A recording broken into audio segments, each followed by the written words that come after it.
I saw this stat the other day that to get a rocket to the moon, NASA employed 400,000 people. And at that time, we only had so much computation. So you had to have a lot of people doing a lot of things very manually. And now SpaceX has, I don't know how many people that they have, but it's definitely not on the magnitude of hundreds of thousands. They intend on sending something to the moon in 2025. And, there's an argument to be made, well, we already did it, so we already know how to do it. But I would argue if we still knew how to do it, we'd probably have already done it already. But I think the point I'm trying to make is as technology gets better, a single individual has much more leverage than they did previously to do things at a larger scale than they did previously. So something that, took 400,000 people before maybe takes 1,000 now.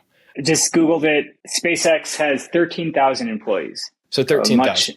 Much smaller.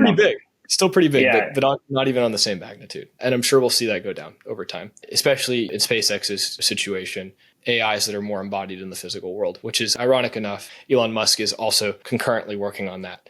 Yeah, I think Elon Musk is a pretty good example of somebody that's like using capital and compute to try to do as much as he physically can to have impact in the world. It's pretty crazy. And he's building the tools to increase the leverage that he has with his capital and compute. He's building Tesla Optimus. He's building self-driving cars, right? Not only is he leveraging his capital and compute, but he's also building the tools that will increase the leverage of that capital and compute, which is an incredibly interesting thing. What is Tesla Optimus?